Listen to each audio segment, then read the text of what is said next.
There is a moment every empath will face, a moment so disorienting, so quietly brutal, that it can tear apart the foundation of who you believe you are.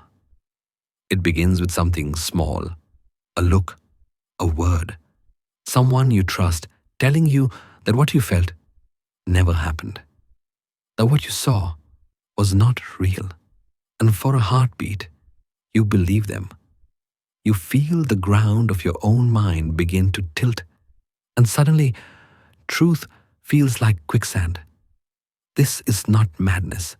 This is the psychological war that Carl Jung warned about. The invisible infection of the soul when another person's unconscious begins to invade your own. It is the most terrifying kind of manipulation because it does not steal your freedom, it steals your reality. But within that darkness lies something extraordinary. The same power that breaks you is the power that can awaken you. Jung believed that every act of deception, every wound of the psyche, is also an initiation, an invitation to see the shadow and to reclaim what was taken from you. So tonight, stay with me. Let us walk into that moment, the one that fractured you, the one you never quite recovered from, and uncover what Jung called the forbidden truth, that the only way to survive gaslighting is not to escape it, but to awaken through it. Let your body rest. Let your thoughts drift. The night is here to hold you, not to question you. But before you fall asleep, let me ask you something. Have you ever met that look? That quiet, piercing look that makes your truth tremble? It is not a scream, not even an argument. It is just a gaze, calm, steady, unblinking, that tells you that what you felt never happened, that what you know to be true is somehow wrong. And in that single moment, you feel your own mind shift. Reality tilts, like the floor beneath your feet has quietly dissolved. Your heart slows down. Your breath grows heavy. Something invisible happens inside you, as if your inner world has been touched by cold hands. This is the beginning of gaslighting, but not the theatrical version people imagine. It is subtle, almost sacred in its stillness.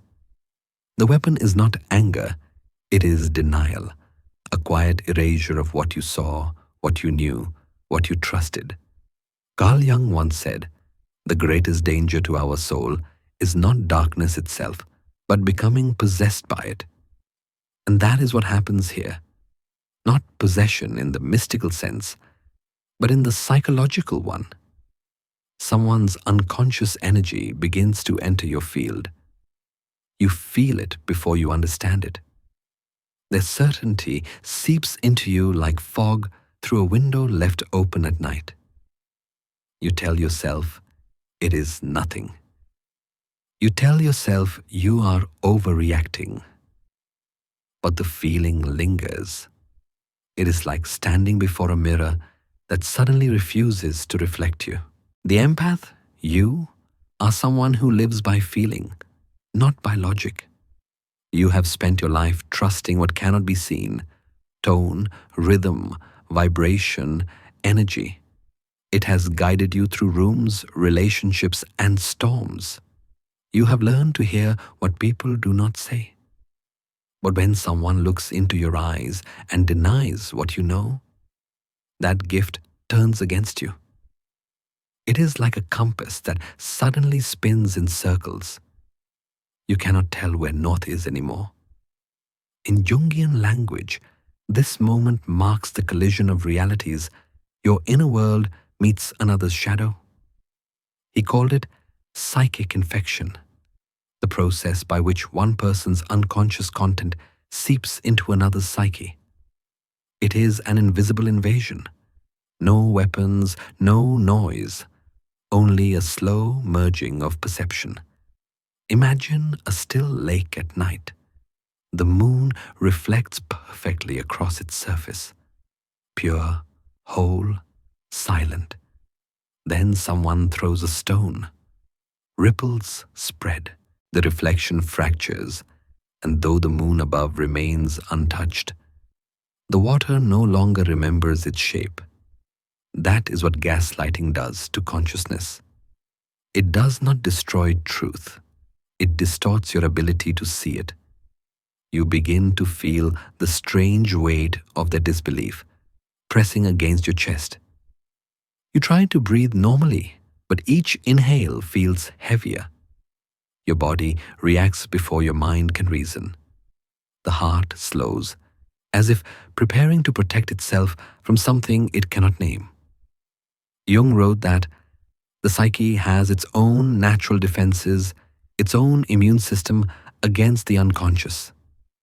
But in this moment, that system falters, because the invasion does not come from violence, but from intimacy, from someone you know, someone you may even love. You try to explain, to reclaim what was yours, your perception, your truth, but they only look back, calm, unwavering, and repeat, "That's not what happened." And with every repetition, a little more of your certainty fades. The mind can lose its gravity before the body ever falls. It is a truth few understand until they live it. The body still stands, breathes, and moves. But the mind has already begun to drift, weightless, unanchored.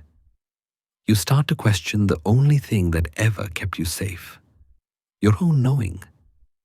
You see, Jung believed that reality is not merely external. It is co-created by consciousness. When someone denies your perception, they are not just challenging your memory. They are trying to rewrite your universe. The empath, because of their openness, becomes the perfect landscape for this rewriting. Their boundaries are soft, their compassion vast, their desire to understand almost divine. But this same softness becomes a doorway, and through that doorway, another person's shadow walks in. Gaslighting is not only cruelty, it is unconscious projection. Jung called it the shadow mechanism, the act of depositing one's darkness into another, to avoid facing it within oneself. The gaslighter is rarely fully aware. They lie with conviction because they have already lied to themselves. They do not see manipulation. They see survival. But for the empath, this is devastation. You begin to wonder if your empathy itself is broken. You start to mistrust your senses, your feelings, even your memory. You start to feel unsafe inside your own skin. If you have ever experienced that, you know how terrifying it feels. Not because someone betrayed you, but because you begin to betray yourself. You hear your inner voice go silent. You stop defending your truth. You surrender, just to make the confusion stop. And yet, somewhere within that silence, something ancient is waiting, a quiet witness. The part of you that has seen every storm and still believes in light. Because even as your reality fractures, consciousness observes. Jung would call this the self. The deepest center of the psyche that cannot be gaslighted, cannot be taken. It waits, like the moon above the lake, untouched by the ripples below. Perhaps that is why, even when your mind feels lost, you still sense a faint pulse of truth deep inside. It does not argue. It does not shout. It only whispers, "This happened. You know it did."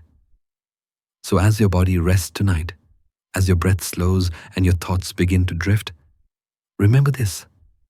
Even in the moment of denial, even in the look that fractures your certainty, there remains something untouched, something sacred. The world can distort your reflection, but it cannot erase the light that created it. And perhaps that is what Jung truly meant, that the mind can lose its gravity, but the soul never falls. The night is still. The lake within you, once calm and unbroken, now carries small ripples that refuse to fade. The echo of that denying gaze still lingers somewhere in your chest. Quiet, heavy, persistent. You try to shake it off, to tell yourself it was nothing. But something in you has shifted.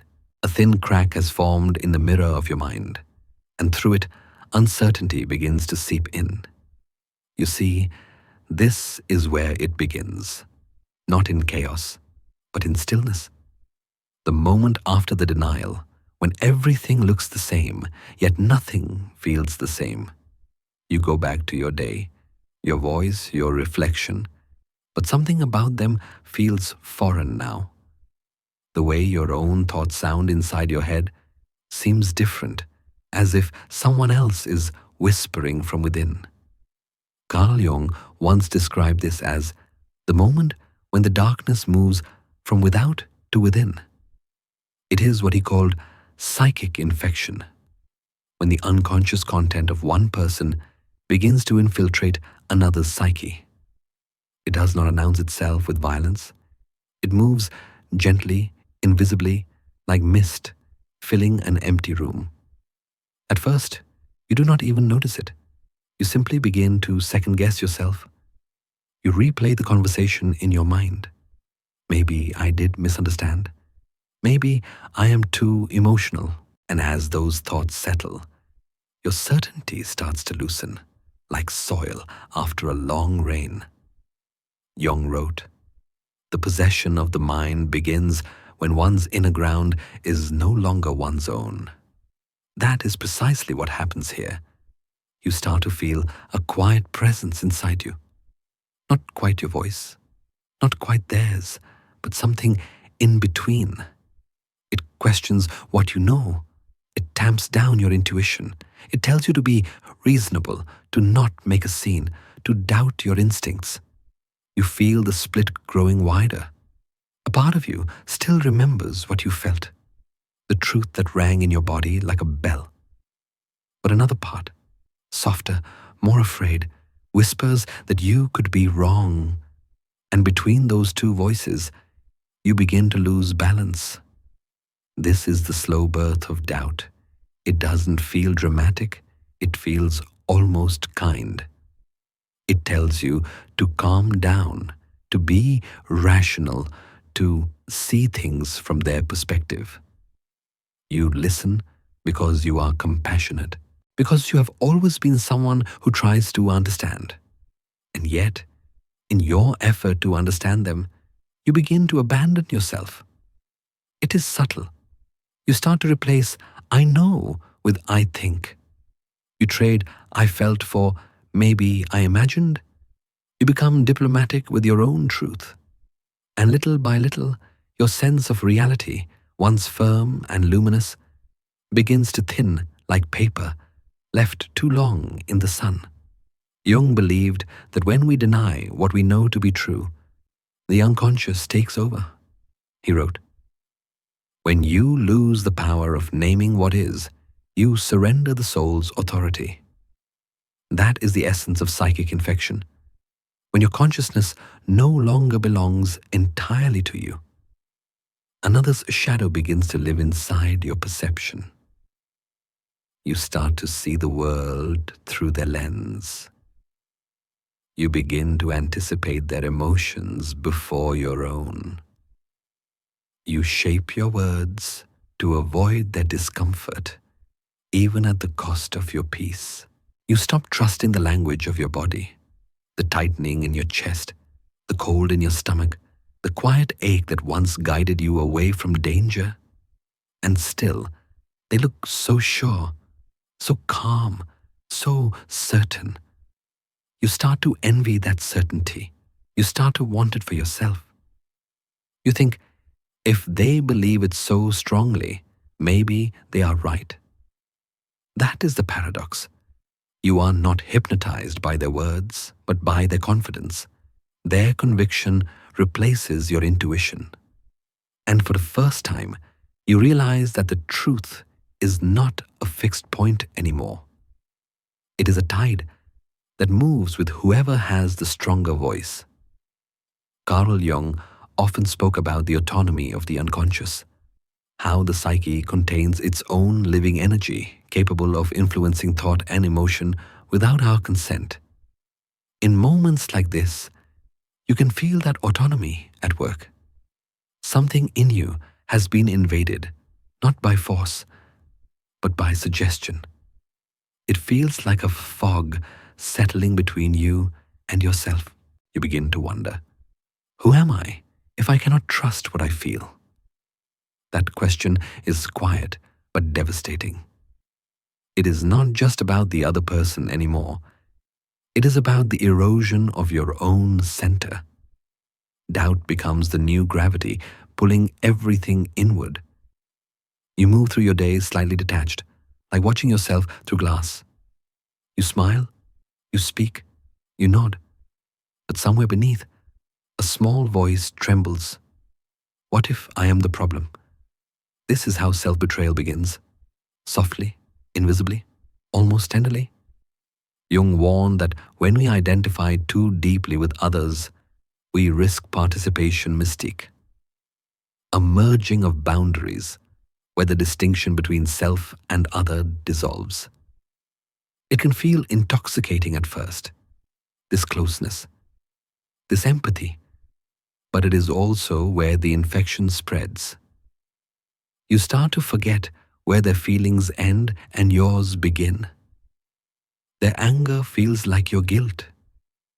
Their lies sound like your responsibility, and soon you find yourself apologizing for things you did not do, just to restore harmony. You tell yourself it is love, but deep down, it feels like disappearing. The night deepens. The silence grows thicker. You lie awake, staring at the ceiling, trying to find the line between truth and illusion. You think about what Jung once said. One does not become enlightened by imagining figures of light, but by making the darkness conscious. Perhaps that is what is happening now. Perhaps this confusion is not punishment, but initiation, the first step into awareness. Because to see how doubt enters you is also to learn how it can be undone. You close your eyes. You listen to your own heartbeat, slow and steady beneath the noise of thought. It is still there, quiet, faithful, waiting. And in that stillness, a question rises from somewhere deep within, soft as breath, yet heavy with truth. And for the first time, you wonder if your own heart can lie to you. The silence that follows doubt is never empty. It hums, low and constant, like the sound of a light left on in another room.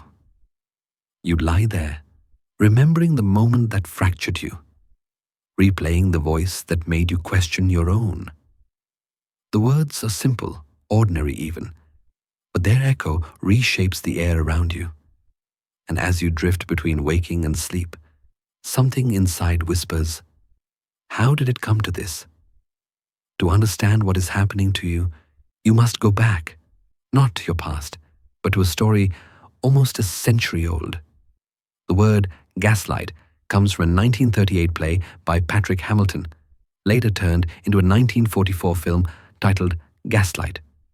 In it, a husband manipulates his wife into believing she is going insane, moving objects, dimming the lights, denying what she sees. Each night, the gas lamps flicker lower, and when she notices, he insists she is imagining things. Slowly, her trust in her own perception collapses. The horror is not that he lies, but that she begins to believe him.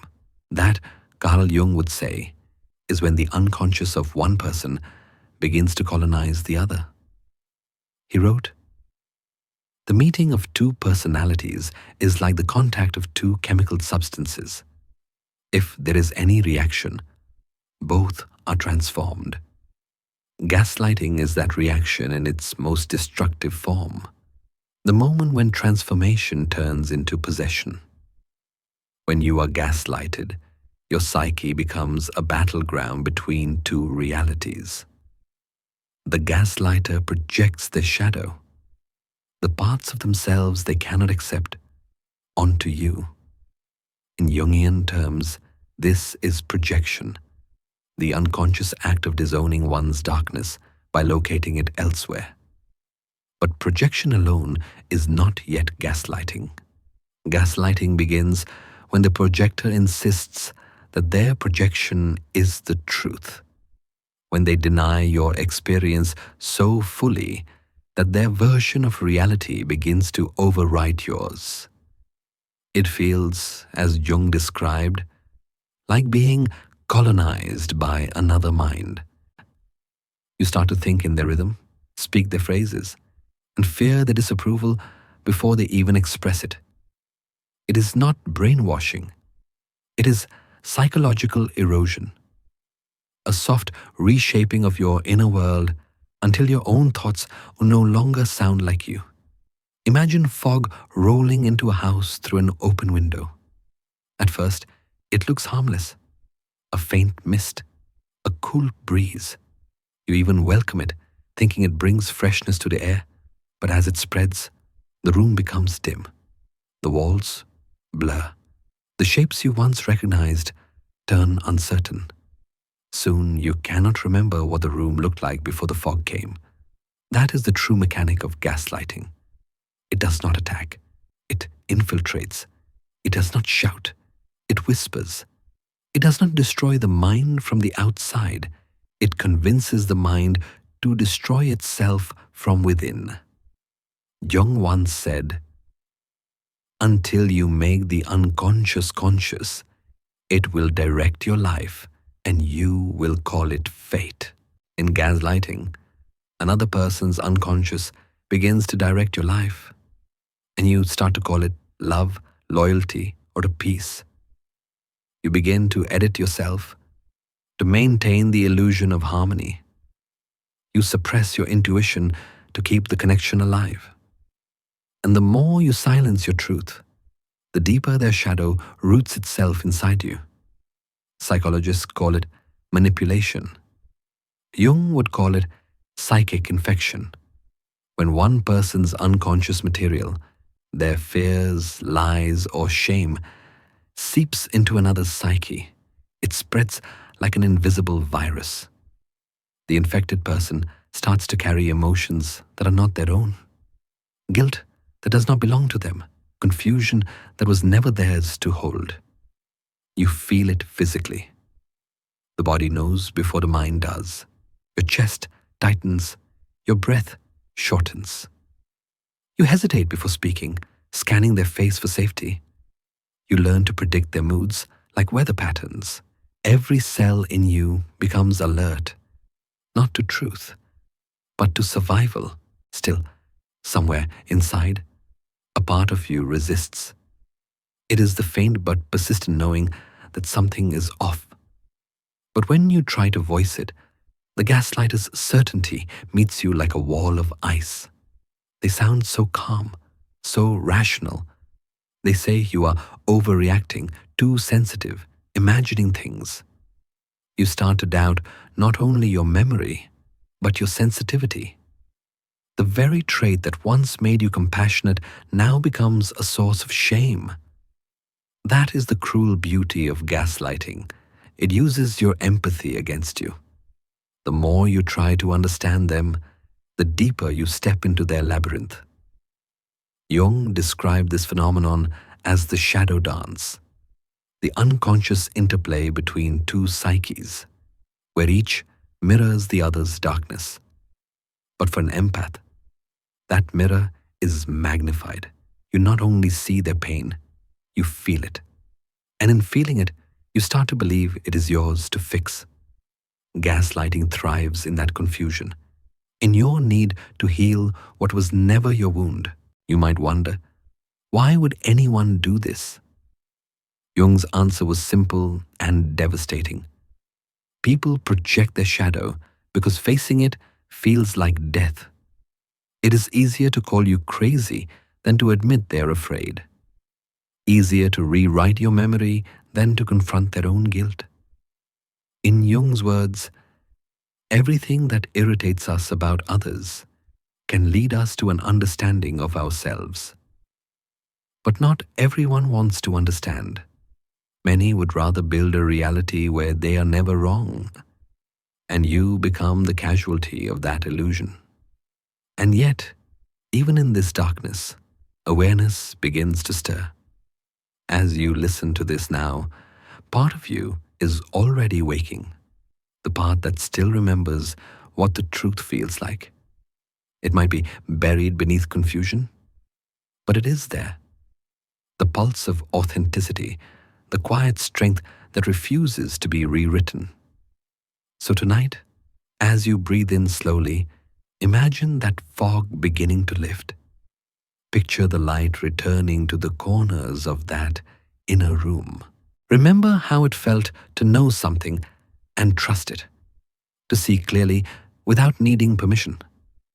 Because while gaslighting may begin as a colonization of the mind, its antidote, awareness, begins as a single flicker. One conscious breath, one whispered truth. You are not losing your mind. You are reclaiming it. And as the fog fades, you begin to see what Jung always tried to teach, that the shadow can only control you when you refuse to see it. The fog has settled now. You can almost feel it resting against your skin. Quiet, invisible, familiar.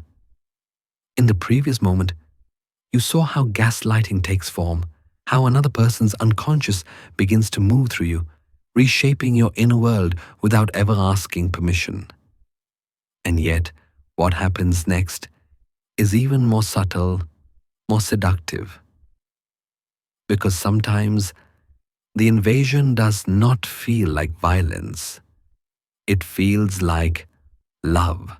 Carl Jung once used the term participation mystique, a phrase borrowed from the anthropologist Lucien Lévy-Bruhl, to describe the state of unconscious fusion between two people. It is what happens when the boundaries of the self begin to dissolve, when you and they stop existing as separate entities and a shared emotional field takes over. Jung wrote, "Participation mystique is a primordial identity that still persists in the unconscious. It is the original state of oneness before differentiation. Imagine two drops of water meeting on a window pane. For a moment, they hold their own shape, trembling, distinct. Then, almost imperceptibly, they merge. There is no violence, no resistance, only the quiet surrender of form. What was once two becomes one. The surface tension gives way and individuality disappears into unity. It sounds beautiful, does it not? We often mistake it for the essence of love, that feeling of being seen so completely that you melt into the other. Perhaps you have felt it before, in a gaze that lingered too long, in a voice that knew how to find the places you never showed anyone. For a moment, you felt safe, understood, complete. But somewhere inside that bliss, a faint unease began to grow. The same connection that felt divine started to feel heavy. You began to lose track of where your emotions ended and theirs began. Their pain became yours. Their silence became your punishment. Their moods dictated your peace. And you, the empath, believed this merging was intimacy, when in truth, it was absorption. This is the dangerous beauty of participation mystique. It mimics love but removes freedom. It offers connection at the cost of identity. You stop asking, "What do I feel?" because it no longer matters. You feel what they feel. You think as they think.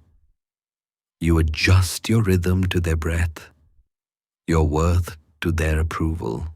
Jung warned that this state was not evolution, but regression, a fall back into what he called the undifferentiated psyche, the place before the ego had learned to stand on its own. He wrote, The more one is bound to participation mystique, the more unconscious one becomes of one's individuality. To lose your boundaries is to lose your consciousness of who you are. And yet, it begins in such a tender way. It starts with empathy, your greatest strength. You look into their eyes and feel what they cannot express. You sense their wounds, their fears, their unspoken history. And you think, if I can understand them enough, maybe I can heal them. But slowly, that empathy turns into self-erasure. You begin to carry their emotions like weather inside your own skin.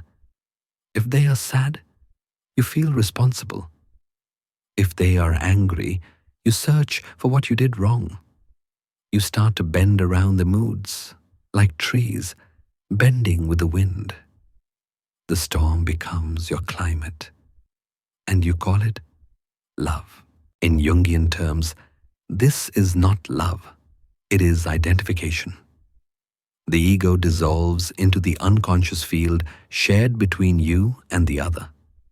Jung wrote, "One does not possess a shadow. One is possessed by it when one becomes identical with it." And in this state of fusion, you do not just share feelings. You absorb the shadow as if it were your own. It feels romantic, almost holy at first. To be that close to someone, to feel that deeply. But the danger is quiet and cumulative. Every time you suppress your own truth to preserve the bond, the boundary blurs a little more. Every time you silence your intuition to keep the peace, you drift further from yourself. And one day, you wake up and realize you can no longer tell where you end and they begin. This, Jung would say, is the moment the psyche begins to fracture. Because consciousness depends on contrast, on the tension between I and you. When that tension disappears, awareness collapses. You lose not only your sense of self, but also your capacity for clear perception. Everything becomes emotional weather, fog, wind, thunder. But you no longer know which storm belongs to whom. You might be listening to this now and recognizing it in your own life. That relationship that felt fated, magnetic, almost spiritual, and yet left you empty. The friend, the lover, the parent whose emotions you carried like they were your own heartbeat. Perhaps you thought it was empathy. Perhaps you thought it was love. But love, true love, does not dissolve identity. It strengthens it. Jung believed that individuation, the process of becoming whole, requires separation before union. He wrote, "The meeting of two personalities is like the contact of two chemical substances. If there is any reaction, both are transformed. Transformation requires two distinct selves. Without boundaries, there is no alchemy, only fusion. To love without borders is divine. To lose your borders is disaster. The line between the two is thinner than you think. So as you rest tonight, breathe slowly. Feel your body where it touches the bed, the quiet weight of your existence.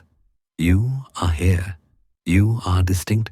You have edges, contours, a pulse that belongs only to you. The purpose of love is not to erase them, but to illuminate them, to remind you that connection is not sameness, it is understanding.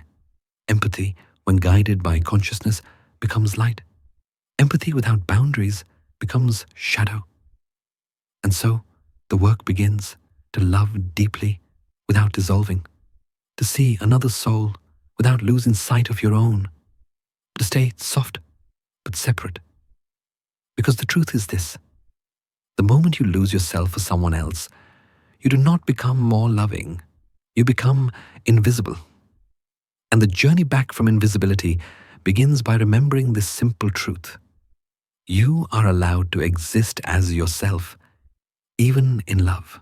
When the boundaries finally blur, When you have poured too much of yourself into someone else's silence, something inside you begins to slip. It is not dramatic. There is no explosion, no visible collapse. It feels more like drifting, like a slow untethering from the ground that once kept you steady. At first, you think you're just tired. You tell yourself that loving deeply always comes with confusion. You think that empathy means losing yourself for the sake of another. But in truth, something far deeper is happening. Something Jung would call the betrayal of the inner compass. Empaths live by intuition. You, perhaps, have always known when someone was lying even before the words left their mouth. You could feel moods before they were spoken. You could sense what others needed long before they asked. It is both a gift and a burden. The ability to read the subtle undercurrents of the human heart. You navigate life not through logic, but through feeling. Feelings are your compass, the soft needle pointing you toward truth. But when you are gaslighted, when another person's unconscious starts to colonize your mind, that compass begins to spin. The very tool that once guided you now becomes the source of your confusion. It is like a sailor who has trusted the stars his entire life, only to wake one night and find that the constellations have shifted. The sky looks the same, but the direction no longer holds. You follow the same instincts, yet every path leads deeper into fog. Your body senses the change first. The rhythm of your heartbeat grows uneven. Each breath feels heavier, as if the air has thickened around you. You lie awake, scanning your thoughts for the certainty you used to have, and find none. It is an ache that does not scream, a quiet tightening beneath the ribs, a weight that seems to whisper, "Something's wrong, but I don't know what." Carl Jung wrote, "Feeling is a kind of perception. It tells us how things are in relation to ourselves." For the empath, that perception is sacred. It is how you know the world. But when you are manipulated, when someone repeatedly tells you that what you feel is false, that sacred function begins to break. You start to mistrust your own emotional intelligence. You question the instincts that once protected you. Each time they deny your truth, it cuts deeper into that trust. Until one day, you'd stop listening altogether, and that is when the compass fails. You look into the mirror, and your reflection feels unfamiliar. You listen to your own voice, and it sounds distant, like hearing yourself through water. You hesitate before every decision, waiting for permission, waiting for validation. The certainty that once came from within now depends entirely on them, their reaction, their tone, their approval. What you trusted most becomes the weapon against you. Those words could have been written for the empath, because gaslighting does not destroy your empathy. It turns it inward. It makes you use your gift as a knife against yourself. You start to analyze your own emotions as if they belong to someone else. You question not only what you feel, but your right to feel it all. You find yourself apologizing for things you did not do. You begin to shrink in conversations, to speak more softly, to choose your words carefully, afraid they might sound too emotional. You tell yourself you are being kind, but what you are really being is erased. In Jungian terms, this is the moment when the feeling function, one of the core aspects of the psyche, becomes contaminated by the shadow. The empath's natural orientation toward connection becomes distorted into submission. The desire to understand others becomes the fear of losing them. You begin to live in two worlds at once: the outer world that tells you everything is fine, and the inner world that whispers, no, it isn't. The tension between them grows unbearable. You start to feel as if you are living a double life, hiding the truth even from yourself. It is not that you have lost your emotions. It is that they have been rewritten. Jung would say that the ego's center of gravity has shifted. It no longer resides in your consciousness, but in another's approval.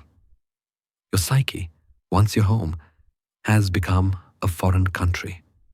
You try to find your way back. You meditate. You write. You breathe. But each attempt feels hollow, as if you are following a map drawn in disappearing ink. You want to believe that empathy can save you, that feeling deeply is still your strength. But deep down, you sense a terrible irony. The deeper you feel, the more it hurts. And yet, this moment, painful as it is also a turning point. Because when your compass fails, you are forced to stop navigating by others. You are left with nothing but the silence within you. It is terrifying, yes, but also sacred, Jung wrote. There is no coming to consciousness without pain. The breakdown of your inner compass is not the end. It is the beginning of awareness. The mind, stripped of false certainty, becomes ready to see what it could not see before. You start to ask new questions, not about them, but about yourself. Why do I give so much? Why do I believe that understanding someone means saving them? Why do I confuse love with absorption? Each question hurts, but each one brings you closer to clarity. And slowly, the heart begins to recalibrate. You start to recognize that your empathy is not broken. It was simply misdirected. That feeling deeply was never the mistake. Forgetting yourself was. So breathe. Feel the weight of your chest rise and fall. Let your body remind you of your own rhythm. Your heart still beats for you, not for them. The compass, though damaged, still exists. It only needs cleansing.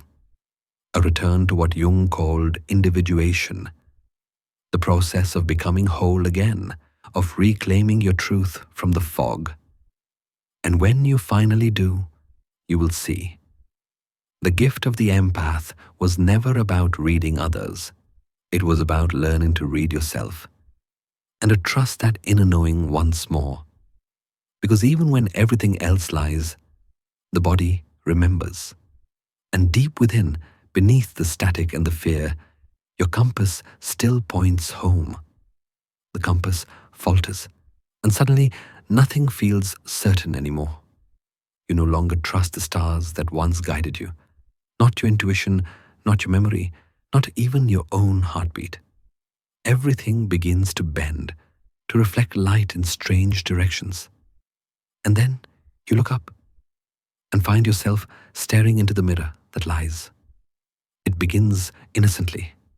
A promise, a plan, a simple agreement. Saturday, they said, and you remember it clearly. You rearranged your day, your week, your energy for it. But when Saturday arrives, they're gone. No message, no call. Hours pass before you reach out. And when you do, they sound confused. What are you talking about? We never said Saturday. You replay it in your mind. The words, the tone, the moment. You are sure of it. But they seem so calm, so convinced that something inside you trembles. Maybe you misheard. Maybe you imagined it. Maybe you are the problem. That is the first fracture. Carl Jung wrote, "Everything that irritates us about others can lead us to an understanding of ourselves. But the gaslighter does not seek understanding. They project. They take the disowned fragments of their own psyche, their lies, their cruelty, their insecurity, and place them in you. In Jungian psychology, this is projection, the unconscious act of casting one's own unaccepted qualities onto another person.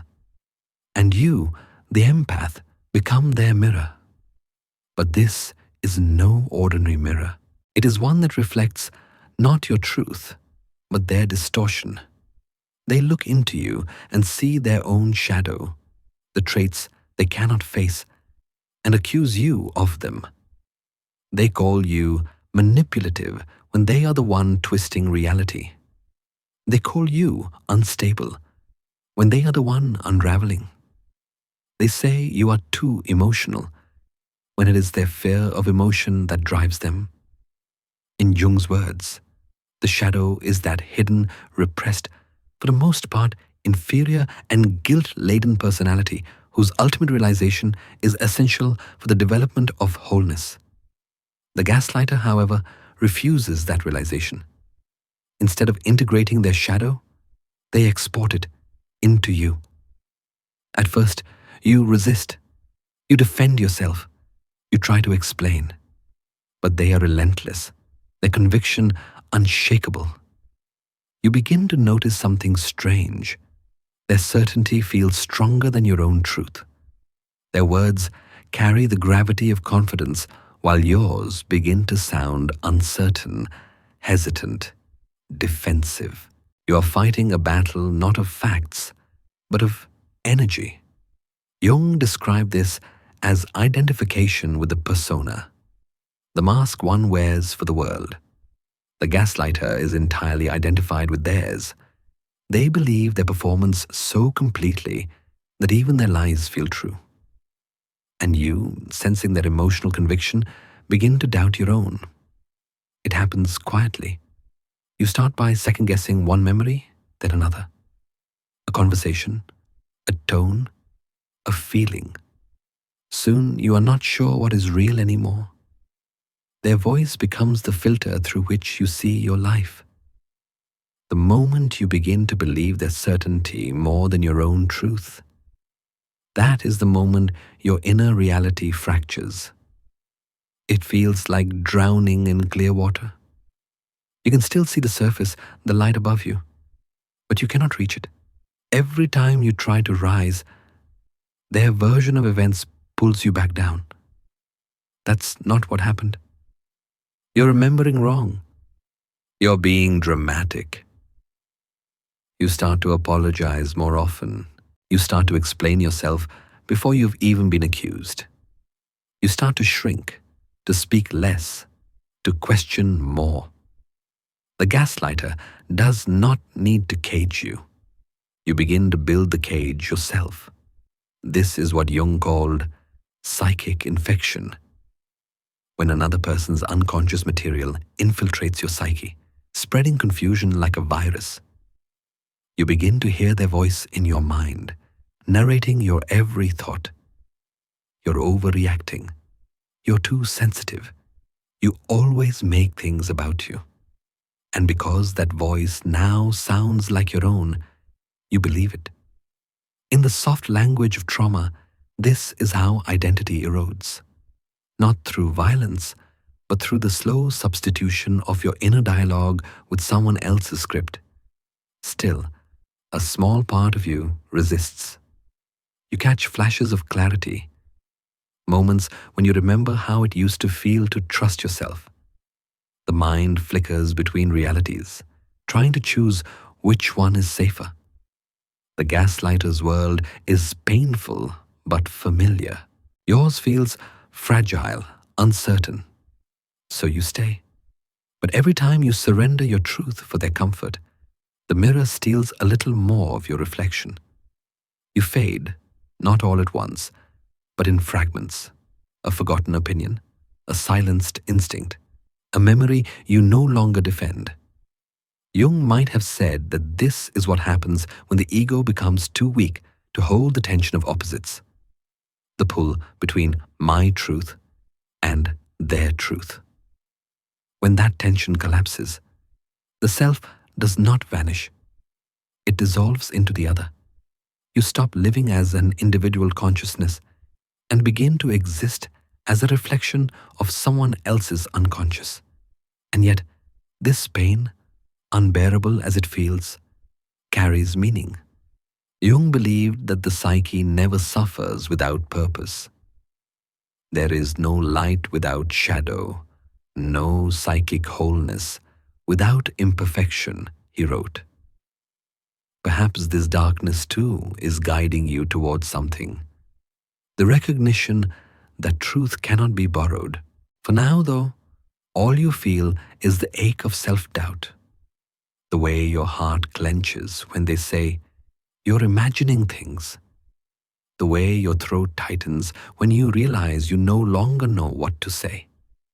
Empathy becomes exhaustion. Love becomes self-erasure. And in that quiet moment, when their certainty fills the room and yours has nowhere left to stand, you hear it. A faint whisper, almost like breath against glass. You start to fade. When the mirror finally turns dark, when every reflection feels foreign, a strange quiet begins to settle. The gaslighter no longer needs to speak, because their voice now lives inside you. What once came from outside has been internalized. Their words, their tone, their judgment, all echo in your own mind.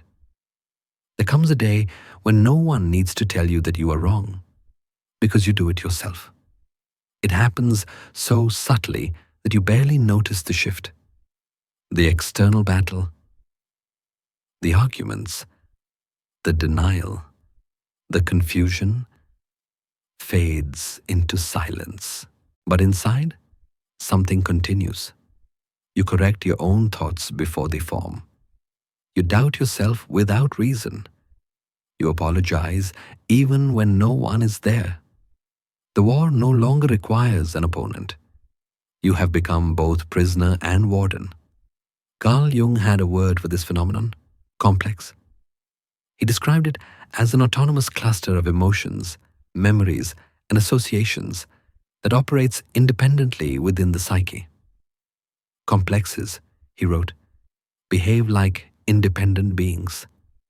They have their own will, their own logic, their own voice, and once they take root, they no longer need permission to act. This is the inner persecutor, the psychic offspring of the gaslighter's voice, a living fragment of their power, now animated within your own mind. It is not imaginary. It is psychological inheritance.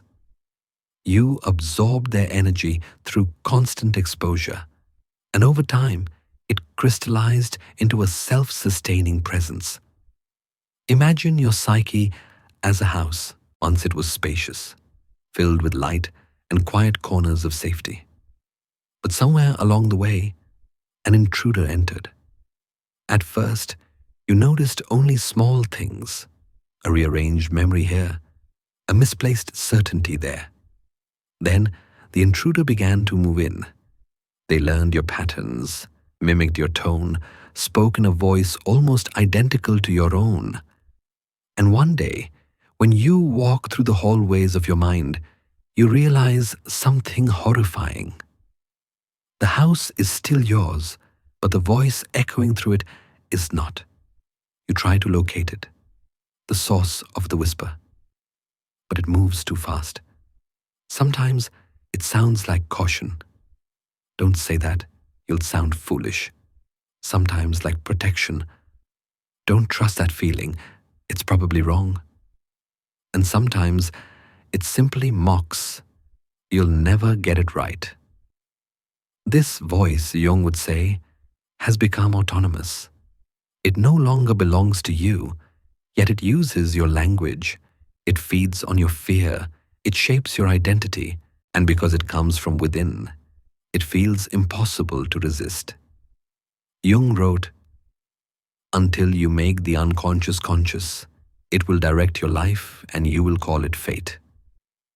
The inner persecutor is precisely that, an unconscious complex directing your emotions, your reactions, your sense of worth. You think you are making choices, but in truth, the complex is choosing for you. It whispers before every decision, "You're probably wrong." It comments after every action, "You could have done better." It watches every moment of peace and mutters, "You don't deserve this." And you believe it because it sounds so much like you. But here is the tragedy. This voice was never yours. It was planted, formed from years of psychological distortion, repeated enough times that your psyche mistook it for its own truth. The gaslighter may be gone, but the shadow remains, living, breathing, speaking through the corridors of your inner life. It is the echo of every "you're too sensitive," every "that didn't happen," every "you're imagining things." Those words sink deep, forming what Jung called a psychic imprint. Over time, that imprint becomes a self-replicating pattern, an invisible habit of thought. It takes on personality. It becomes a someone inside you, a part of you that works against you. And so you live with it. You learn to function around it, the way someone learns to move around broken glass in their own home. You keep your steps light, your words measured. You avoid certain memories because they wake the voice. You silence joy because it feels undeserved. But late at night, when everything else is quiet, the persecutor speaks clearly. Its tone is calm, almost soothing. It does not shout. It does not need to. "You're the problem," it says. "You always were." This is how self-gaslighting is born. When the psyche adopts the abuser's narrative and turns it inward. Jung might have called it the possession by a complex. In this state, the conscious ego loses control and the complex becomes a subpersonality. You feel trapped inside your own mind, like an observer watching someone else live your life. Yet Jung also believed that awareness itself is transformative. He wrote, "One does not become enlightened by imagining figures of light, but by making the darkness conscious." The inner persecutor, as cruel as it seems, is not the enemy. It is a fragment of your psyche calling for recognition. You cannot silence it by force, but you can begin to witness it. Each time it speaks, you can pause and say, "That voice is not my truth." Each time it accuses you, you can trace its tone and ask, "Whose voice does this sound like?" In doing so, you begin the slow process Jung called withdrawal of projection. You pull your identity back from the complex that has been masquerading as you.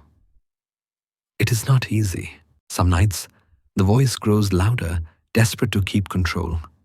It tells you that you'll never be free, that you'll always be broken. But the truth is quieter, and it waits patiently beneath the noise. You start to notice that between the attacks, there are pauses, brief, fragile silences. In those silences, something real stirs, a gentler voice, softer, more familiar. The voice of your true self. It doesn't argue, it does not defend. It simply says, "You are still here." And maybe that is the beginning of healing. Not the disappearance of the persecutor, but the rediscovery of your own voice beneath it.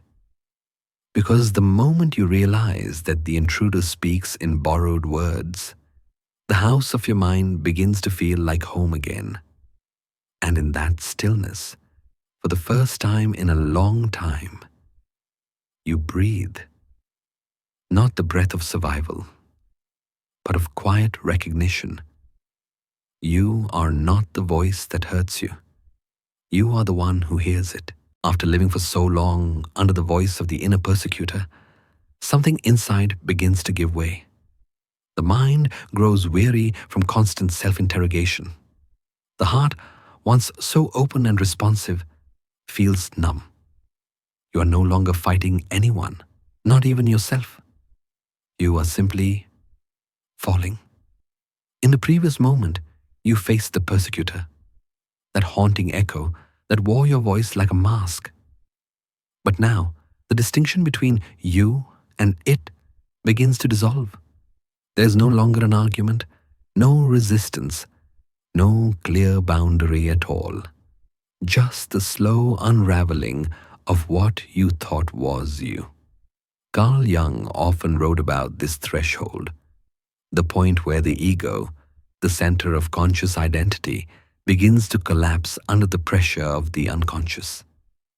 He described the psyche as a dynamic system of opposites, light and dark, known and unknown, conscious and unconscious, held in constant tension.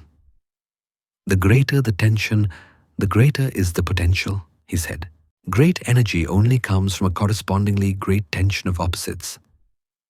But when the tension breaks, when one side overwhelms the other, the psyche loses its balance. The ego, too fragile to hold the opposites, falls apart. This is ego weakness, the inability to maintain the line between awareness and shadow. The moment the persecutor becomes too loud, the conscious mind retreats. The self can no longer stand in the middle, where pain and awareness coexist. It gives in to gravity and lets go. And so begins the collapse. It does not look dramatic. You do not scream. You do not shatter in any visible way. You simply begin to disappear from your own experience. Days blur together. Conversations pass through you. You answer when spoken to, but the voice that speaks does not feel like yours. You watch yourself perform life from a distance, as if your body belongs to someone else. Jung would say, this is the moment when the ego has lost its center of gravity. The conscious self can no longer hold the tension of opposites, the pull between truth and illusion, love and fear, self and other. When that balance breaks, you fall not into madness, but into the unconscious itself. There is a particular kind of silence here. It is not peaceful yet, not the kind of silence that soothes. It is the silence of suspension, like being underwater, where sound moves slowly and even your heartbeat feels muffled. You are aware, but detached. You feel emotions, but as distant weather. You might tell yourself, I am fine. But deep down, you know something essential has gone missing. The I that once observed, decided, and acted with clarity no longer feels real. You are adrift. This is the psychic freefall, the stage of inner descent Jung often referred to as the night sea journey. He described it as a necessary passage in the process of individuation, the breaking down of the old self to make room for the new. But in the midst of it, all you can feel is loss. It is the moment when the mind no longer knows which thoughts belong to you and which belong to the shadow. You start to speak, and halfway through a sentence, you forget why. You reach for meaning, but your hands close on air. Even your emotions blur together. Sadness, fear, anger, guilt, until they merge into one long ache, impossible to name. What am I? You whisper into the dark, but the question echoes back unanswered. In Jungian language, this is the dissolution of the ego boundary. It is not insanity, though it may feel like it. It is the psyche's attempt to restore balance through surrender. The conscious self has carried too much, resisted too long, and now it yields. Jung wrote, there is no coming to consciousness without pain. The ego resists this collapse because it feels like death. And in a way, it is. Not physical death, but the death of illusion. The death of the false self that believed it could control everything. As the old structures crumble, you may find yourself entering moments of profound stillness. You stop analyzing, Stop defending, stop trying to understand.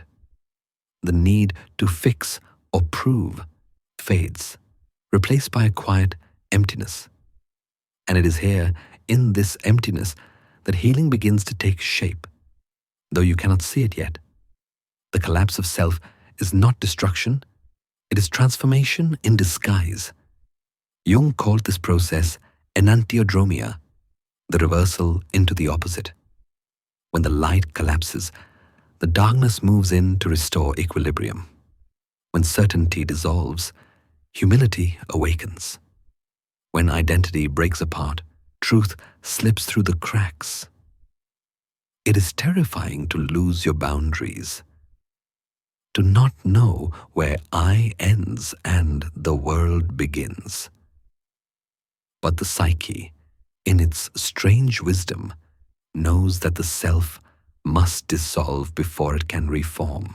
Like a star collapsing under its own gravity, it must implode before it can shine again. So you fall, slowly, quietly, not into chaos, but into silence. Your thoughts become soft, like leaves sinking into still water. Your breath deepens. The inner noise, once so loud, begins to fade into the background. The persecutor's voice loses its sharpness, becoming more like an echo of a dream you can barely recall.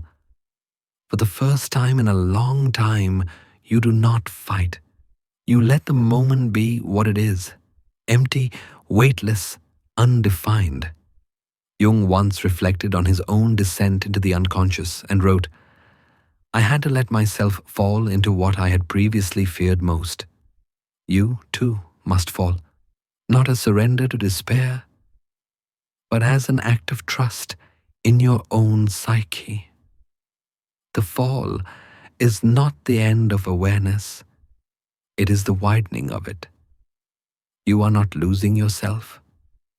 You are losing the illusion of who you thought you were.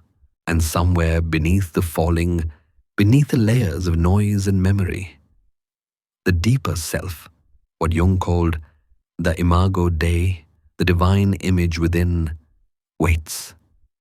It does not rush to rescue you, because it knows that silence is sacred. It knows that only when the false self collapses can the true one emerge. So breathe. Let your chest rise and fall. Let the weight of the day drift from your shoulders. The storm has already passed. What remains is the echo. And as the final thought dissolves, let this truth settle softly in your mind. You are not the collapse. You are the space that holds it. And so you fall, not into madness, but into silence. Let it be quiet now. After the fall, there is quiet. Not peace, not yet, but stillness. You lie inside it like someone waking before dawn, unsure whether the light you see is real or imagined. The air feels different. The storm of self-doubt has exhausted itself, and in its wake, there is only a faint sense of possibility, as if something deep within is whispering, "It's time." When you name what happened, the spell begins to break. It starts softly, almost imperceptibly. You are not trying to heal yet. You are only beginning to see. The collapse of self, painful as it was, cleared the space.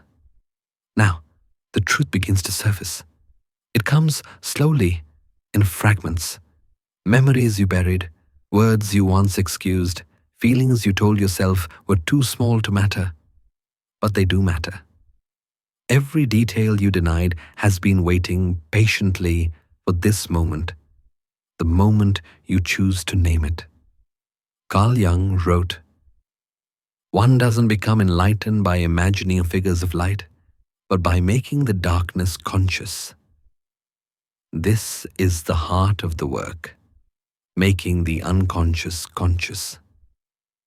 For years, you carried the shadow of another's manipulation, their denial, their lies. You held their darkness so long it became your own reflection. But now, for the first time, You turn toward it.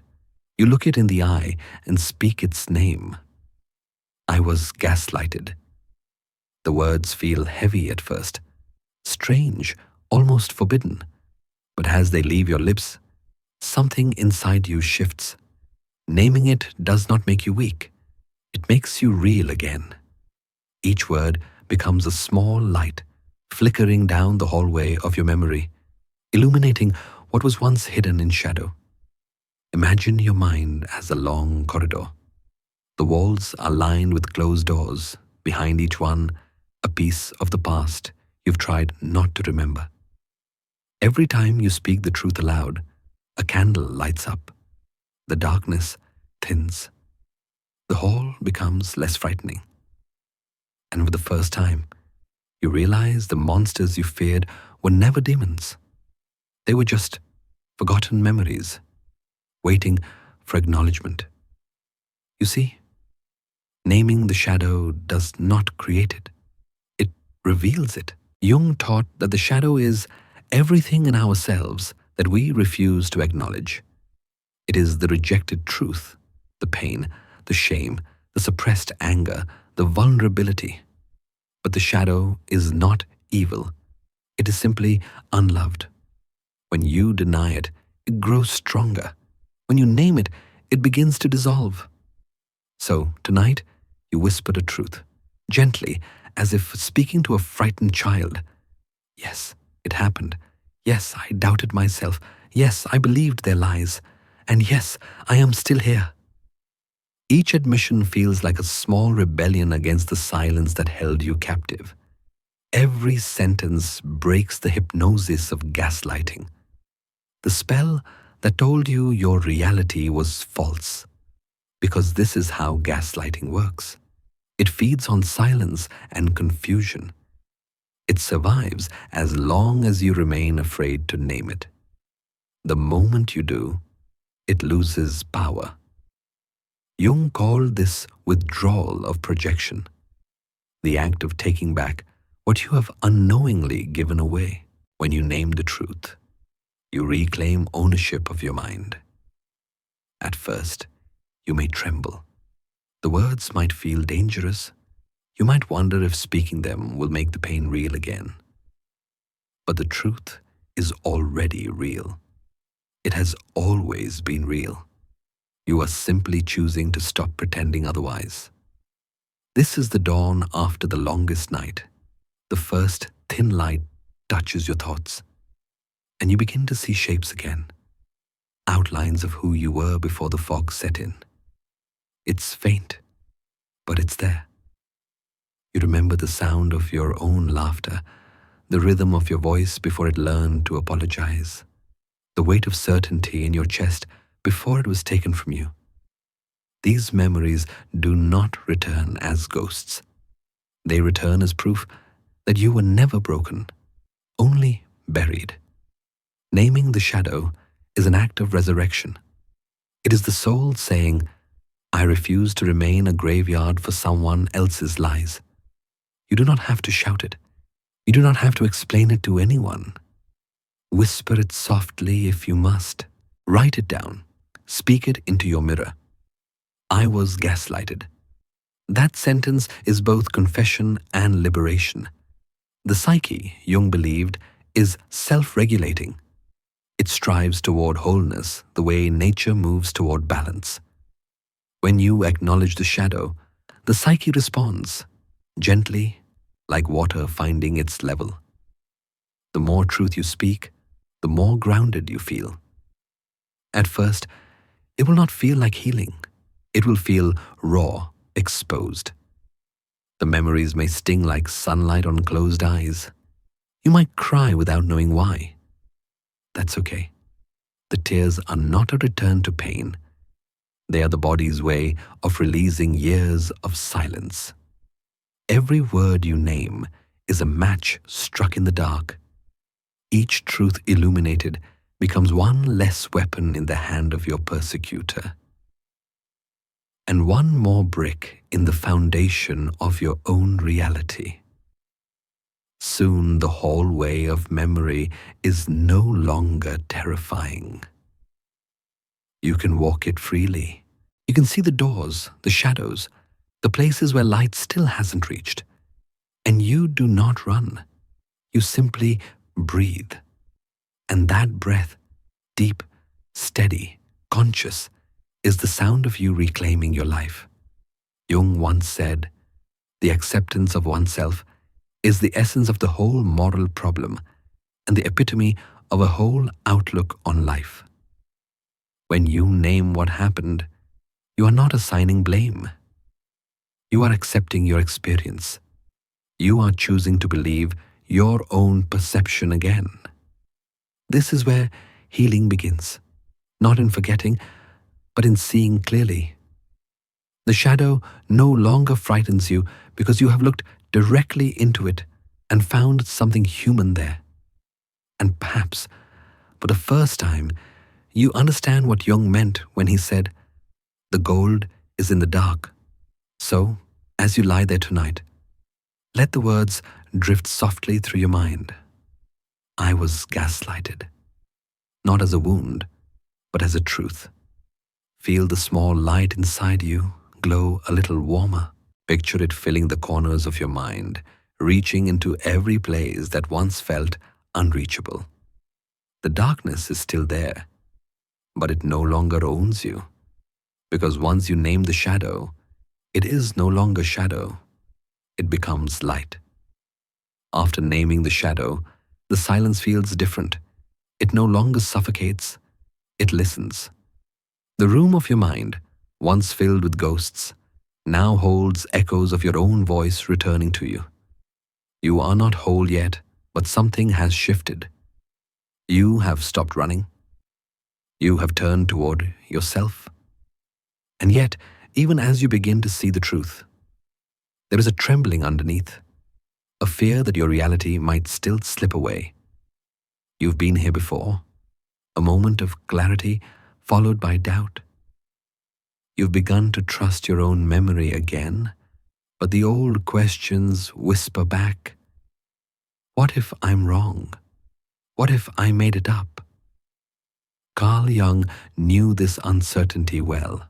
In his own descent into the unconscious, the period he later described in memories, dreams, reflections, he felt as though his mind was splitting apart.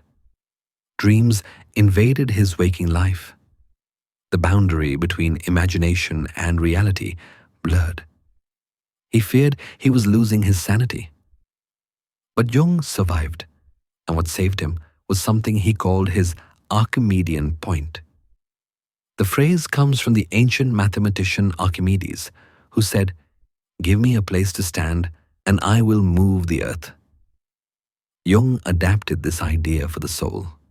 Even in chaos, he believed, one small point of certainty, one undeniable truth, could serve as the ground from which to rebuild one's world. When I felt I was slipping into the abyss, Jung wrote, I said to myself, I am not these thoughts. I am the one who sees them. That simple recognition, I am the one who sees, became his point of balance, the fixed point that kept him from falling into madness. So what is your Archimedean point? It may not be grand. It may not even make sense to anyone else. But it is real. It might be a single memory that no one can take from you. A photograph, a sound, the truth of something you know happened, even if others denied it. Or maybe it is simply the quiet awareness right now that you are breathing, that your body belongs to you, that you exist. That is enough. For someone who has been gaslighted, this small truth is not small at all. It is revolutionary. Because gaslighting works by dissolving your foundation, by convincing you that nothing inside you can be trusted. The Archimedean point is the act of reclaiming that trust, brick by brick. Maybe it begins with one clear thought. I know what I felt. Or one firm statement. It did happen. You don't need to prove it to anyone. You only need to let it be real to you. Each time you return to that truth, you plant your feet a little deeper into solid ground. Jung believed that the psyche naturally seeks orientation, that even in collapse, it longs for equilibrium. When consciousness and chaos collide, the self instinctively searches for a center. The Archimedean point is that center, the place inside you that remains uncorrupted, untouchable, steady. It might be small, but it's enough to move the world of your mind back toward order. So take a breath. Close your eyes. Think of the one thing you know with absolute certainty. Not what someone told you, not what others believe, but what you know. Hold it gently. Let it anchor you. Maybe it's a memory of laughter, the way sunlight felt on your face one ordinary morning, long before all this began. Maybe it's the sound of your own voice saying, "No, I remember." Maybe it's a journal entry you wrote, a text you saved, or the simple knowing that you are not crazy. You were made to feel that way. This truth, however small, is sacred. It's your proof that your mind still belongs to you. Jung once wrote, "The foundation of all mental illness is the avoidance of true suffering." To face the truth, even when it hurts, is to end the avoidance. It's to suffer consciously, and in that suffering, to heal. The Archimedean point does not remove the pain. It simply gives you somewhere to stand while you endure it. Think of it as a candle in a storm. The wind may howl, the walls may shake, but as long as that flame remains, you are not lost. At first, you might return to it only for seconds at a time. The mind will wander. The old inner persecutor will whisper again. But each time you find your way back, it gets easier. The light grows stronger. The room of your psyche becomes less a battlefield, more a sanctuary. Over time, the Archimedean point expands. That single memory of truth becomes a constellation of them, small lights connecting into a map that leads you back to yourself. You begin to remember the full shape of who you are, not just the empath who was hurt, but the consciousness that endured, the one who saw, survived, and still seeks meaning. And perhaps now you understand why Jung's insight was not just psychological, but spiritual. He believed that even when the ego dissolves, the self, the deeper archetypal center of being, remains. The self is the eternal witness, the unbroken core within every storm. When you find your Archimedean point, you are in essence finding your way back to the self. So tonight, let that be your work. Not to solve, not to fix, not to understand everything, but simply to locate the truth that cannot be taken from you. Maybe it's this: I am real. I am here. I know what I felt. That is enough. That is your place to stand. And from that single point of truth, no matter how small, your world begins again. Once you have found your Archimedean point, that single, unshakable truth, something begins to change inside you. The ground that once trembled beneath your feet feels a little steadier. The noise that filled your mind softens into silence. For the first time in what feels like forever, you breathe without fear. The truth, though small, has done something profound. It has given your soul a place to rest. And from that stillness, a quiet warmth begins to stir. Not a burning heat of resistance, but the gentle glow of return. It starts as a flicker behind your ribs, a pulse that feels like recognition. You realize that despite everything, despite the fractures and the pain, something within you has remained whole. Carl Jung called this movement individuation, the process by which a person becomes their true self by integrating the parts of their psyche that were once divided. It is not perfection. It is not the elimination of pain. It is the reunion of what was lost. Jung wrote, "Wholeness is not achieved by cutting off a portion of one's being, but by integration of the contraries. For so long, you lived in fragments, the part that tried to please, the part that doubted, the part that hid. Each piece learned to survive alone. But healing begins when those fragments start speaking to each other again, when you allow the broken parts to sit at the same table. And remember that they all belong to you. It is a quiet homecoming. You may notice that the body knows it first. The breath deepens. The chest loosens. The heart, once clenched like a fist, begins to open. Warmth spreads where numbness used to live. It feels fragile, like the first light of morning after a long night, the kind that does not arrive all at once, but leaks gently through the cracks. That's how light always enters, through what was once broken. You begin to understand that the cracks in you were never proof of failure. They were pathways for illumination. The light was never gone. It was simply waiting for you to stop holding yourself apart. Jung believed that individuation was the soul's natural direction, that every life, whether conscious of it or not, seeks integration. The privilege of a lifetime, he said, is to become who you truly are. And now, standing in the quiet after the storm, you begin to feel what that means. The self you thought was shattered begins to take form again, but differently. It is softer, more honest, more real. You are no longer chasing perfection. You are learning to hold contradiction, to love the part of you that is strong and the part that still trembles, to accept the mind that doubts and the heart that forgives. The empath in you, who once absorbed everyone else's pain, begins to transform. You start to realize that empathy, when grounded in awareness, becomes strength. You no longer dissolve into others. You meet them from wholeness. You can feel their suffering without losing yourself inside it. That is what integration looks like. Not detachment, but presence with boundaries. It is strange, this sense of returning to yourself. You notice small things first.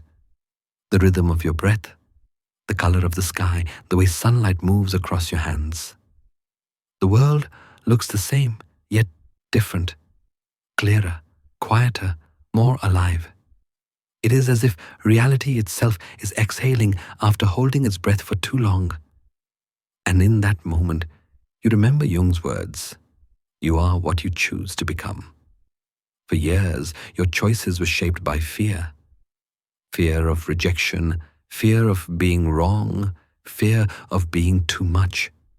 But now, you begin to choose from awareness, to choose not who you were told to be, but who you feel yourself becoming. Each conscious choice, no matter how small, becomes an act of self-creation. This is not the sudden enlightenment of fairy tales. It is subtle, like the slow mending of fabric under careful hands. The pieces of you begin to weave together again, thread by thread.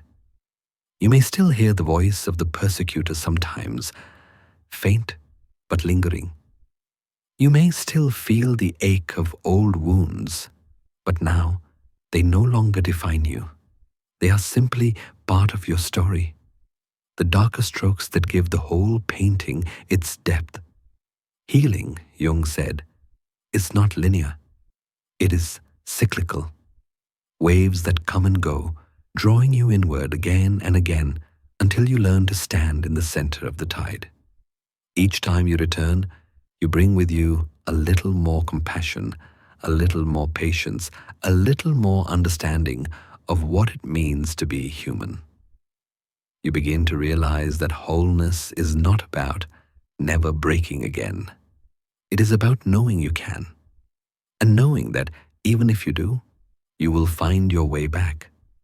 There is a calm power in that realization, a quiet self-trust that no gaslighter, no lie, no shadow can erase. The light that seeps through the cracks of your being begins to fill the room. It reflects off every surface, illuminating even the corners you once feared to look at. You are not who you were before the pain. And that is the point. You are becoming something larger, more spacious, more real. And perhaps this is what Jung meant when he wrote, "In all chaos, there is a cosmos. In all disorder, a secret order." The chaos you lived through was never meaningless. It was the forge that made you conscious. It taught you how to see, how to feel, how to hold complexity without losing balance. Now, as you sit in the soft light of your own becoming, notice the warmth returning to your chest. Feel it radiate outward, filling your body with quiet strength. This is what wholeness feels like. Not the absence of pain, but the presence of truth. You no longer need to fix yourself. You only need to continue unfolding. The cracks are still there, but they no longer frighten you. They're proof that you have lived, that you have felt deeply, that you have survived. And now, through those very cracks, the light pours in. First in small streams, then in waves, until it fills everything. You sit quietly, bathed in that light. The world feels softer now, more forgiving. You do not rush to name it or understand it. You simply breathe. The journey from fragment to wholeness is not about becoming new. It is about remembering what was always there.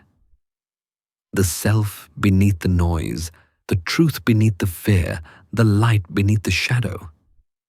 And in this gentle, luminous moment, you understand. You are what you choose to become, and you have chosen to return to yourself. Healing does not arrive like a sunrise.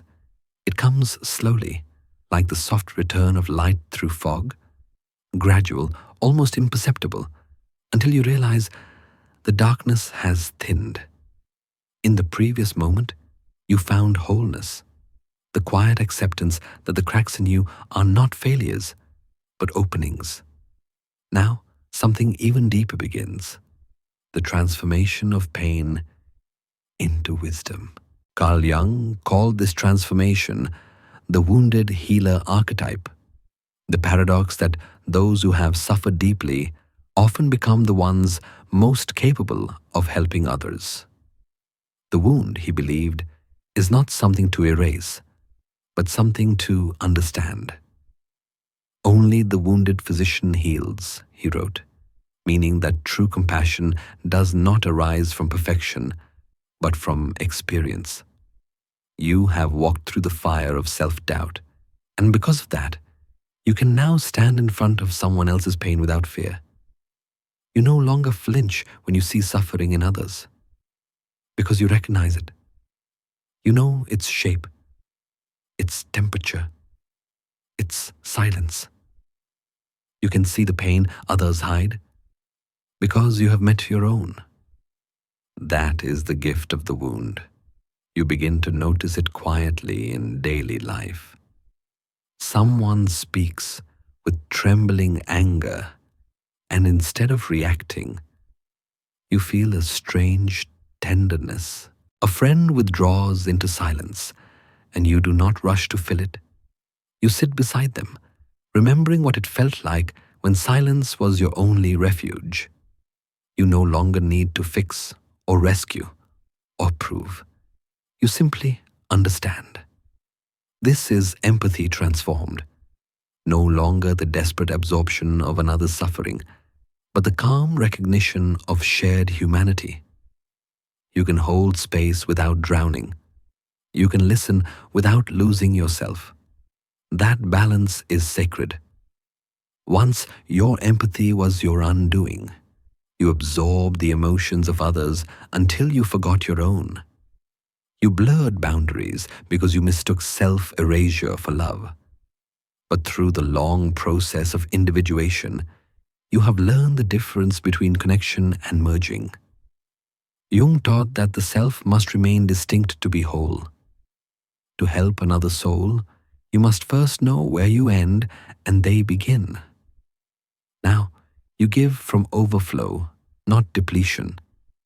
You help not because you crave validation, but because your heart has room. Your wound no longer bleeds, it breathes. It's a quiet kind of power, the kind that does not announce itself, but is felt. People sense it in your presence. The calm steadiness of someone who has been to the edge and returned carrying light. You don't need to speak much. Sometimes the warmth in your eyes says everything. Jung believed that healing is not the end of suffering, but the integration of it. Healing does not mean you forget. It means you remember differently. The memories remain, but their weight changes. They stop pulling you backward and begin guiding you forward. You no longer ask, "Why did this happen to me?" Instead, you ask, "What did this teach me about being alive?" And slowly, your answer unfolds. Pain taught you empathy, loss taught you presence, and betrayal taught you boundaries. The same darkness that once threatened to destroy you has become your teacher. You begin to see that your story has meaning, not in spite of the wound, but because of it. There is a warmth in that realization, like a candle lighting inside the chest. You feel it expanding, radiating outward. You start to forgive, not as a moral gesture, but as a natural response to freedom. You understand now that forgiveness is not forgetting. It is releasing the hold of the past over your heart. You might even look back at the one who gaslighted you, not to justify what they did, but to see them clearly. You recognize that they, too, were acting from their own unconscious shadow, their own unhealed pain. Jung once wrote, "Knowing your own darkness is the best method for dealing with the darknesses of other people." That awareness does not excuse their behavior, but it prevents it from owning you. The wound no longer defines you. It refines you.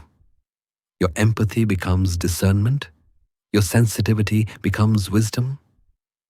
You begin to understand how to help without disappearing, how to give without emptying yourself. When someone confides in you now, you listen with presence, not pity. You do not carry their emotions home because you have learned that real compassion respects both the other and the self. You can say no softly, without guilt, knowing that boundaries are not walls. They are the framework of love. And in your quiet presence, others begin to feel safe. They open up in ways they never could before. They sense that you are not afraid of their pain because you have already made peace with your own. That is how healing ripples outward, not through words, but through being. You are living proof that transformation is possible. The same heart that once broke from too much feeling has now become the vessel through which understanding flows. You have turned the very thing that wounded you into the bridge that connects you to others. This is what Jung meant when he spoke of transcendence, the movement from suffering into meaning, from fragmentation into unity. The opposites within you, light and dark, love and pain, past and present, are no longer enemies. They coexist in harmony. You have learned to carry both the wound and the wisdom it gave you. As night deepens, you may think of your journey, the denial, the collapse, the rediscovery, the naming, the healing. Every stage brought you closer, not to perfection, but to authenticity. And now, in this soft silence, you realize that you have become what Jung called the self, the full expression of the human spirit, capable of holding all its contradictions with grace. So take a slow breath. Feel the warmth in your chest. It is the light that once leaked through the cracks, now filling you entirely. You are no longer defined by what hurt you. You are defined by what you chose to become through it. And perhaps this is the greatest truth of all. The wound was never meant to destroy you. It was meant to open you to life, to depth, to love.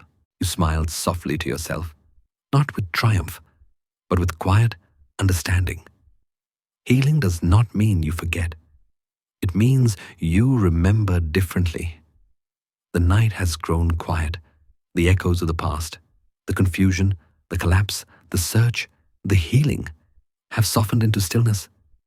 You are no longer chasing answers or wrestling shadows. You are simply here, breathing, present, whole. After the long journey through darkness and fire, there comes a moment that cannot be forced, a moment when striving ends and being begins. It feels almost unfamiliar at first, this absence of struggle. Your body, accustomed to tension, almost doesn't know how to rest. But slowly, as you exhale, the truth settles in. The storm is over. You are no longer the empath who broke or the seeker who suffered. You are the one who remained through it all, the one who learned to see beauty in the cracks and meaning in the silence. Carl Jung once wrote, "The most terrifying thing is to accept oneself completely." Terrifying because acceptance means facing everything you once turned away from. The guilt, the anger, the fear, the longing. It means saying yes to the entire landscape of who you are, not just the parts that shine. And yet, as you sit in the stillness, you begin to see that acceptance is not terrifying at all. It is liberation. It begins with a single breath, deep, slow, conscious. You feel your chest rise, then fall, and with it, something inside you loosens. The mind, so long a battlefield, begins to quiet. The inner voices that once argued, "Am I enough? Did I do enough? Should I have known better?" fade into silence. There is nothing left to prove, nothing left to defend. You are no longer trying to be good or right or healed. You are simply allowing yourself to exist as you are in this moment. Acceptance, Jung believed, is the final movement of individuation, the point where the ego no longer resists the self. The conscious mind stops trying to control or perfect the unconscious and instead learns to live alongside it. He wrote, "We cannot change anything unless we accept it." To accept is not to surrender in defeat, but to participate in truth. You close your eyes. The air feels cool against your skin. The night hums softly, almost like the world is breathing with you. In this quiet, you sense something vast, not outside you, but within you. A calm expanse, like a lake at midnight. Its surface is so still that it reflects everything. Stars, moon, the outline of trees. Perfectly. Nothing is distorted. Nothing is hidden. This is what it feels like when the self and the world stop opposing each other. The reflection no longer fights the water. It simply is. You realize now that the entire journey, the pain, the gaslighting, the doubt, the darkness, was leading here, to this unbroken stillness where you can finally say, I am mine. And yet, you also feel small, not in a way that diminishes you, but in a way that humbles you. You are a single breathing presence within an infinite universe. Every star above you has burned for millions of years. Every gust of wind carries the memory of time itself. And somehow, in this grand immensity, you feel safe. Because you belong. You are part of the same rhythm that moves the tides, the same silence that drifts between galaxies. Jung might have called this moment the reconciliation of opposites, the union of the individual with the collective unconscious. The part of you that knows it has always been connected to something eternal. For so long, you sought safety in control, in certainty, in other people's approval, in perfection. But true safety, you realize now, was never about control. It was about acceptance, the willingness to rest inside the mystery without demanding an answer. You let your breath deepen again. Each inhale feels like a quiet arrival. Each exhale feels like release. The old fears may still linger at the edges of your mind, but they no longer have power.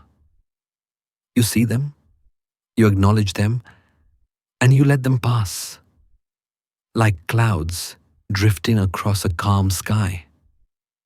You do not need to chase them away, because you have learned that peace is not the absence of darkness, but the ability to hold it without fear. This is what Jung meant when he wrote, "Wholeness is not perfection, but completeness." In this completeness, you forgive yourself for not knowing, for not leaving sooner, for believing lies, for all the times you confused love with self-erasure. You see now that every mistake was part of the unfolding. Every wound shaped your understanding. Every fall taught you how to rise without bitterness. You are not healed because you avoided pain. You are healed because you stopped running from it. And as you rest in this moment of quiet awareness, you begin to notice how life itself mirrors your transformation. The night outside feels different, not darker, but deeper. The air is still, the stars unwavering.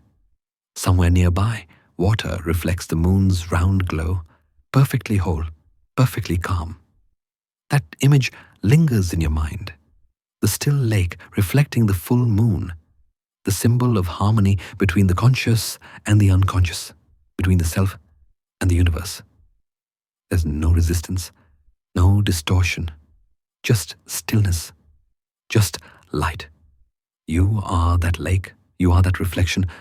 The self that once fractured under pressure now mirrors life itself, not flawless but complete. The boundaries between inner and outer worlds dissolve. The heart expands. You can finally see yourself without judgment, without disguise. The voice within that once said, "You are not enough," now whispers something different. You are here, and that is enough. You rest in that truth. The night has become gentle now, like a companion who has watched you walk through fire and simply sits beside you in silence. You no longer need to ask what comes next. You have learned to trust the unfolding. This, Jung would say, is the sacred act of becoming conscious. To live fully awake, fully accepting, fully human. So, as you lie back and let the rhythm of your breath merge with the rhythm of the world, remember this. Acceptance is not the end of the journey. It is the threshold of peace. Let your body rest. Let your thoughts drift. The lake is still. The moon is whole. And you are finally at home within yourself. The lake is still. The moon above it glows softly, round, silent, complete. You sit beside it, the night wrapping around you like a blanket. The reflection on the water no longer trembles. The world and the self have stopped struggling against each other. There is no longer a you watching the lake and a world being watched, only stillness, mirrored infinitely. This is where acceptance becomes something more, something quieter, deeper, sacred. The tension of opposites that once tore you apart now feels like breath, expanding and contracting, holding and releasing. You have come to understand what Jung meant when he said, "There is no coming to consciousness without pain." But now, the pain has served its purpose. It has brought you here, to peace. Your breathing slows. The music fades to a soft hum, like air moving through trees. There's nothing to do now but rest. And in this final moment, a question arises, not as thought, but as a whisper from the soul itself. What would change in your life if you trusted yourself completely? The words float in your mind like feathers, light and unhurried. You do not need to answer. The question itself is enough. It lingers, reshaping something inside you. Trust. That is the final lesson of the journey. You see now that self-trust is not a single act. It is a rhythm, a pulse, a returning. It is the quiet assurance that even when you forget, when you doubt, when you fall, there is something inside you that knows how to begin again. That has always known. Jung believed that life's meaning was not found in arrival, but in becoming. He wrote, "The meaning of life is to be found in the process of becoming oneself. To become is to live in motion, to never be finished. It means to accept imperfection as the very shape of existence. As the music fades, you begin to feel that truth settling in your body. The mind drifts. Thoughts come and go like ripples on a lake's surface, soft and temporary. You let them pass. You do not chase them anymore. The night around you feels vast but kind, an endless expanse that no longer frightens you. You are part of it now. The moonlight resting on your skin feels like forgiveness. The silence no longer means emptiness. It means space. Space to breathe. Space to be. Every inhale feels like a promise. Every exhale, a release. You are not holding anything anymore. You're not holding yourself. Somewhere in that stillness, you remember the words, "You will never arrive," and that is how you become. It sounds paradoxical, but you understand it now. That arrival is illusion. The soul is not a destination. It is a river. The moment you try to reach its end, you step out of its flow. To live is to move, to expand, to keep unfolding into newer shapes of yourself. You think of all you have been through, the gaslighting, the doubt, the disintegration, the rediscovery, the healing. It all feels distant now, like echoes fading into the night. You do not reject those memories. You hold them gently, the way one might cradle an old scar, not to hide it, but to honor it. You realize that even the wound, once unbearable, was part of this becoming. The pain carved space for understanding. The darkness taught you to see. The loss of self led you back to something larger than self. Jung wrote, "In each of us, there is another whom we do not know. He speaks to us in dreams and tells us how differently he sees us from the way we see ourselves. As your eyes grow heavy, you feel that other, that deeper self, rising to meet you. Not in words, but in presence. You are no longer two halves, conscious and unconscious, light and shadow, but one vast awareness, breathing through all of it. The world outside your window feels infinite and yet so intimate. You could almost believe that the stars are breathing with you, that somewhere in their silent burning, they too are practicing the art of becoming. Your body sinks deeper into the bed, the muscles loosening one by one. The weight of thought lifts. The heart slows, steady, calm. You are safe now. The line between waking and dreaming blurs. The lake and the moon and your own reflection begin to merge, not in confusion, but in completion. You no longer need to distinguish between what is real and what is imagined. The psyche knows both are true. And as your mind drifts towards sleep, you hear the narrator's voice, not above you, but within you, whispering gently, "Now let your thoughts drift away. You will never arrive, and that is how you become." You smile faintly. There is no fear left, no unfinished business.